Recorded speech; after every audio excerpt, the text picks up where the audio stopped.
दोस्तों स्वागत है आपका हमारे चैनल एजुकेशन फॉर ऑल में। आज है दिनांक 18 मई 2020। ठीक है दोस्तों, 18 मई 2020 की जितने भी करंट अफेयर्स के आवश्यक क्वेश्चन हैं आपके सामने लेकर हम उपस्थित हैं। 18 मई 2020 के जितने भी करंट अफेयर्स के क्वेश्चन होंगे। अगर आपको हमारी वीडियो थोड़ी सी पसंद आती है तो उसे लाइक कर दिया कीजिए, चैनल को सब्सक्राइब कर दिया कीजिए और बेल आइकन को क्लिक कीजिए, जिससे आने वाली वीडियो की नोटिफिकेशन आपको मिलते रहे। चलिए आज का वीडियो हम शुरू करते हैं। कंप्यूटर जी पहला प्रश्न लगाएं। हाल ही में केंद्र सरकार द्वारा राष्ट्रव्यापी तालाबंदी को चौथे चरण के लिए कब तक बढ़ा दिया गया है? तो आइए जानते हैं, कंप्यूटर जी बताएं। दोस्तों 31 मई 2020 तक। 17 मई 2020 को लॉकडाउन 3 समाप्त हुआ था, तो इसी दिन 31 मई तक बढ़ाने की घोषणा की गई है 2020 तक। Cinema hall, mall, hotels, restaurant सब बंद हैं। रेस्टोरेंट जा नहीं सकेंगे, लेकिन रेस्टोरेंट जो किचन होम डिलीवरी करते हैं वो कर सकेंगे। रात के शाम को 7 बजे से सुबह 7 बजे तक आवागमन बंद रहेगा। कोई बाहर नहीं जा सकता, लगभग कोई बाहर नहीं जा सकता है। इस बार राज्यों को ही रेड, ऑरेंज और ग्रीन जोन के लिए निर्णय की पावर दी गई है। अभी शायद सुनने में ये भी आ रहा है कि 2 जोन और बढ़ सकते हैं, वो भी राज्य ही तय करेंगे। वो देखते हैं, खैर जो भी होगा, लेकिन आगे देखते हैं।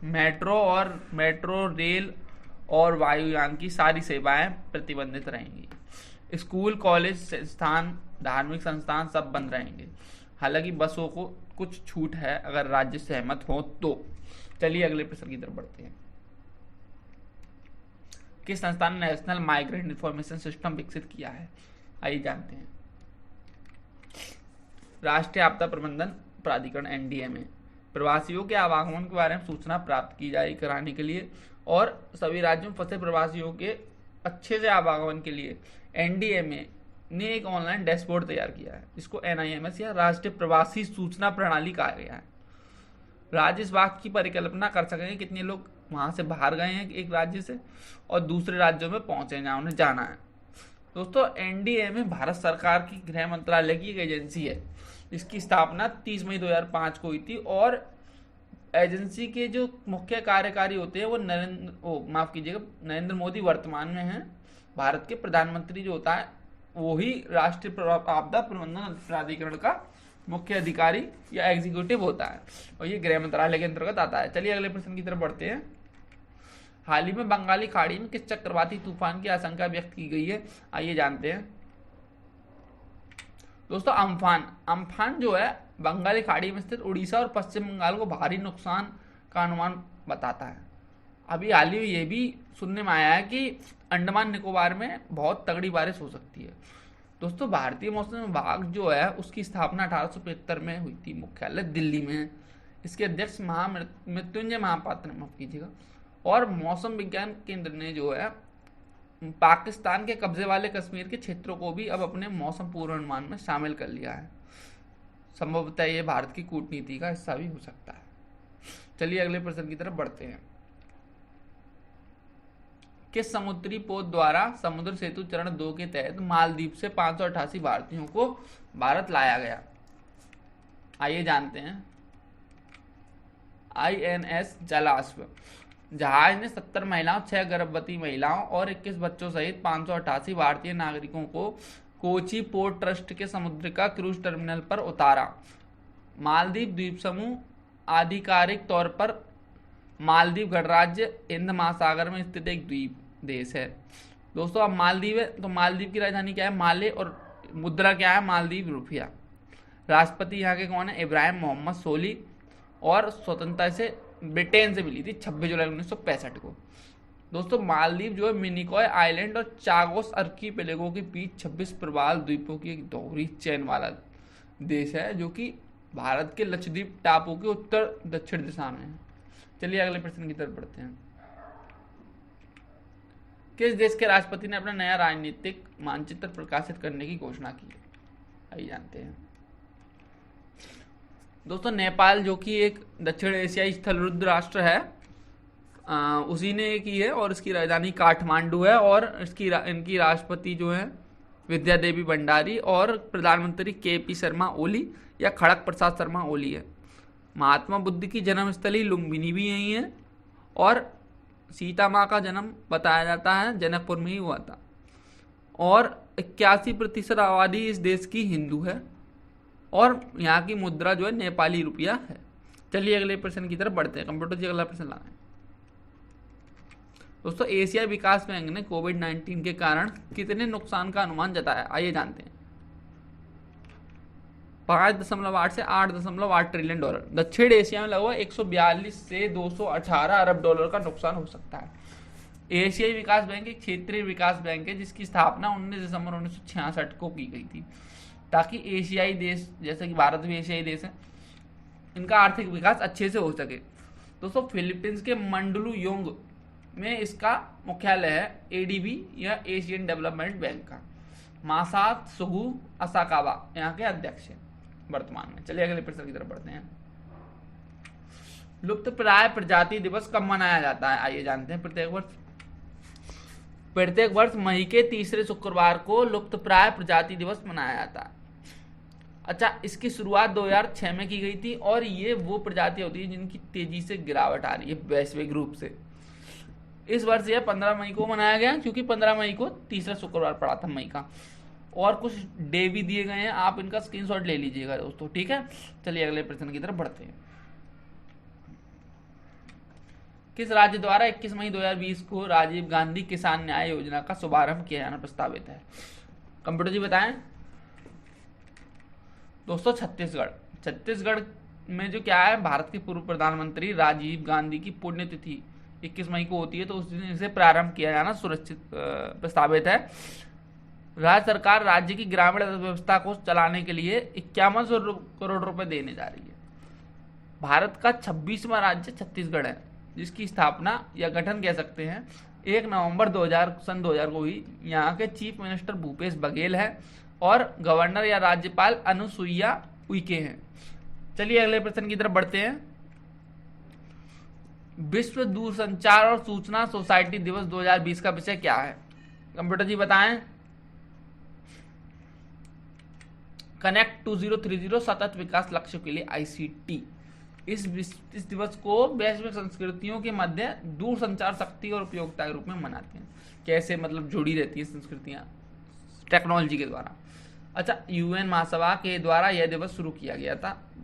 2005 से 17 मई को विश्व दूरसंचार सूचना सोसाइटी दिवस WTISD के रूप में मनाया जाने लगा। विश्व दूरसंचार दिवस पहली बार 1969 में मनाया गया था। नवंबर 2006 में तुर्की के अंताल्या में ITU प्लेनिपोटेंट्री सम्मेलन में 17 मई को दोनों कार्यक्रमों को विश्व दूरसंचार सूचना सोसाइटी यानी संयुक्त रूप से मनाने का फैसला किया गया। दोनों दिवस जो है एक साथ मनाएंगे, विश्व दूरसंचार और सूचना सोसाइटी एक साथ। चलिए अगले प्रश्न की तरफ बढ़ते हैं। एनिमेटेड आधारित ग्राफिक्स शेयरिंग वेबसाइट गिफी का अधिग्रहण किसने किया है, आइए जानते हैं।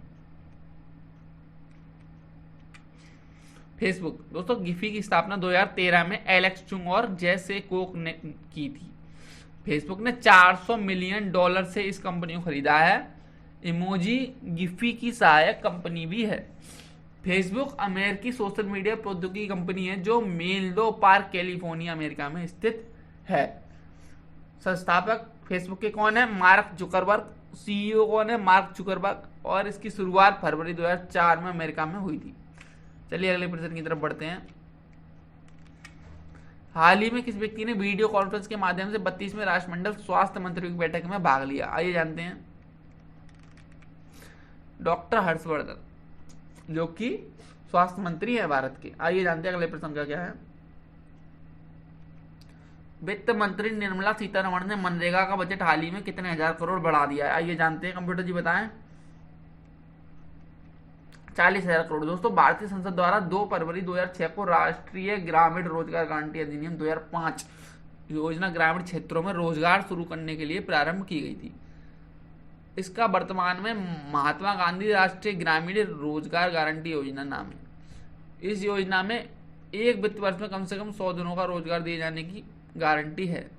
पहले चरण में इसे देश के 200 सबसे पिछड़े जिलों में लागू किया गया था। दूसरे चरण में वर्ष 2007-8 में इसमें और 130 जिलों को शामिल किया गया था।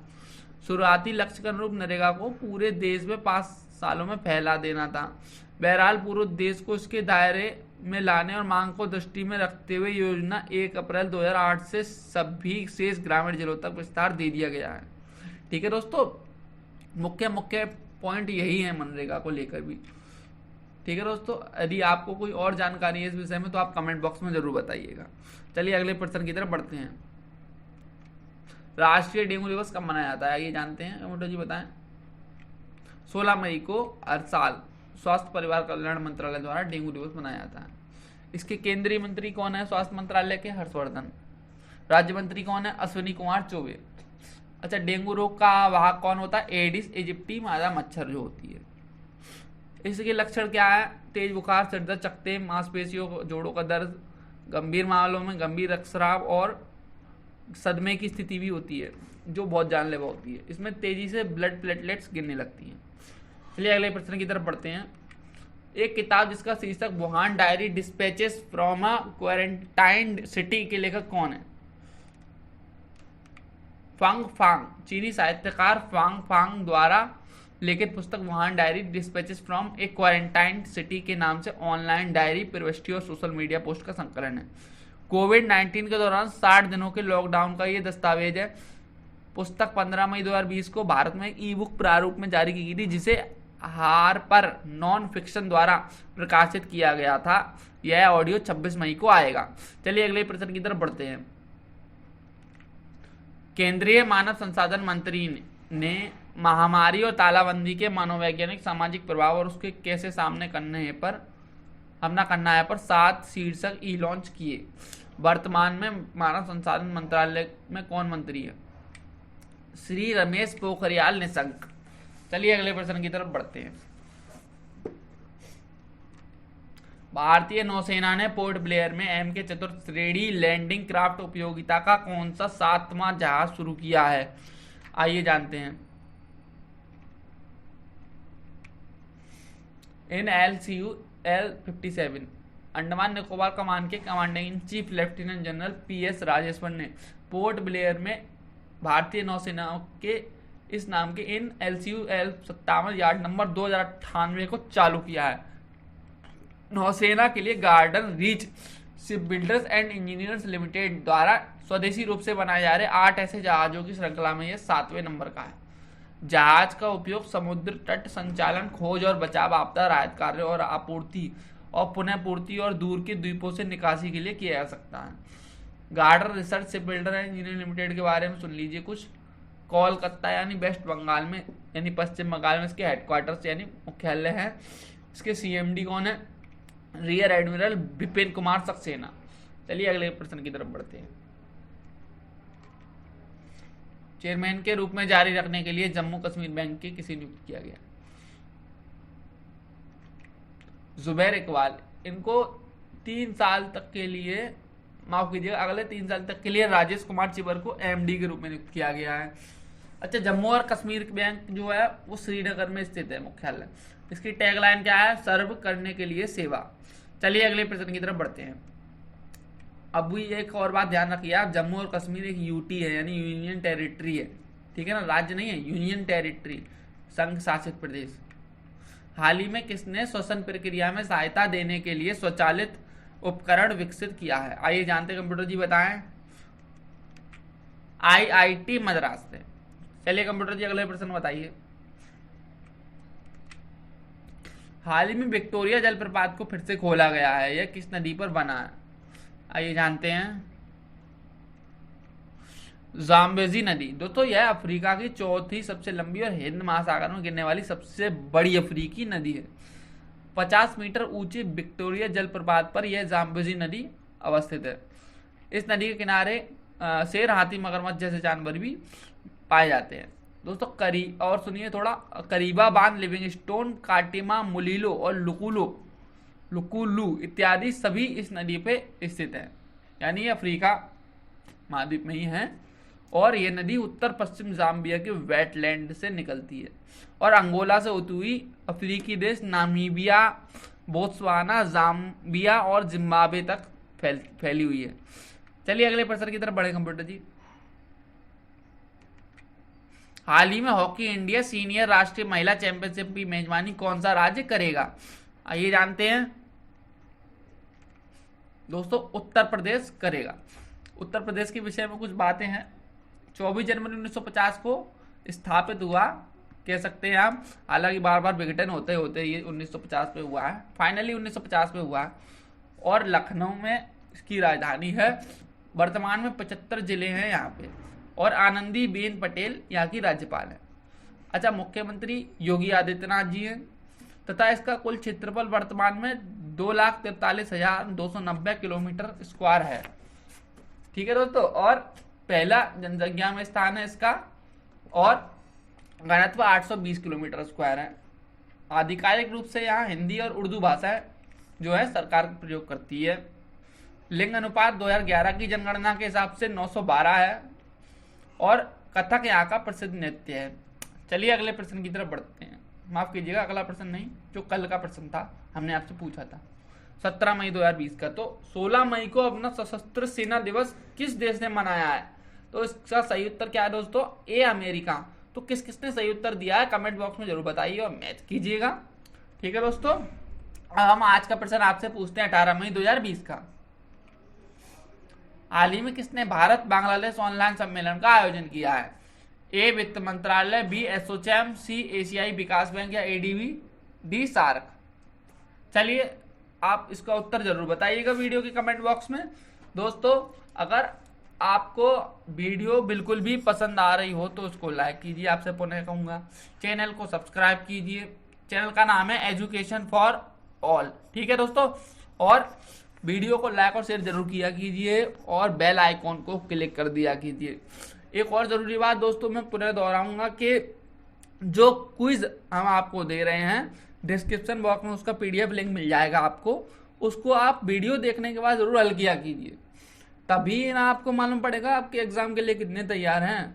यहाँ तो हम डायरेक्ट आपको आंसर देते हैं और एडिशनल इन्फॉर्मेशन, इसको हल करके आप पीडीएफ को हल जरूर किया कीजिए। ठीक है दोस्तों, वीडियो देखने के लिए बहुत बहुत धन्यवाद।